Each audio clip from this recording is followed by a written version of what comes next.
பிரியமானவர்களே, ஒரு நிமிடம் அந்த வார்த்தையை கேளுங்க. உங்களை பார்த்து ஆண்டவராய் இயேசு கிறிஸ்து இந்த காலை வேளையிலே சொல்லுகிறார், இதோ நான் புதிய காரியத்தை செய்கிறேன் என்று. ஏசாயா 43ஆம் அதிகாரம் 19ஆம் வசனத்தில் இவ்வாறு சொல்கிறார். பிரியமானவர்களே, அந்த வசனத்தை நீங்கள் அதற்கு முந்தின வசனத்தை நீங்கள் வாசித்து பார்ப்பீர்கள் என்றால், முந்தினவர்களை நினைக்க வேண்டாம், பூர்வமானவர்களை சிந்திக்கவும் வேண்டாம் என்று சொல்லப்படுகிறது.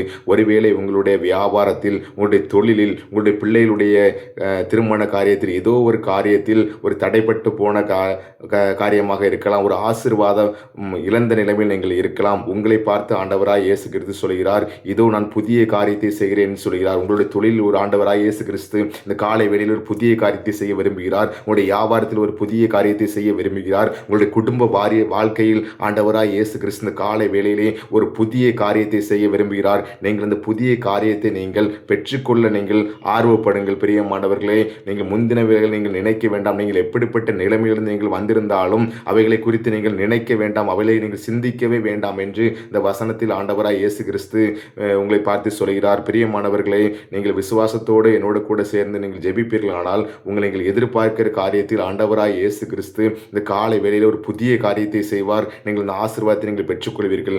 என்னோடு கூட சேர்ந்து ஜெபிப்பீர்களா?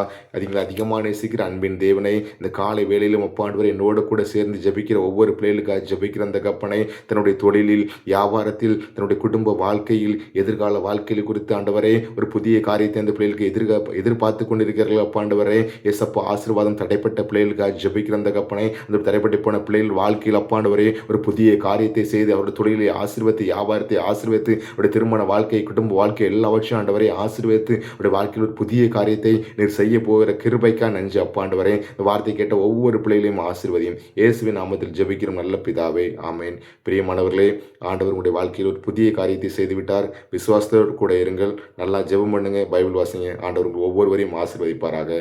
ஆமேன்.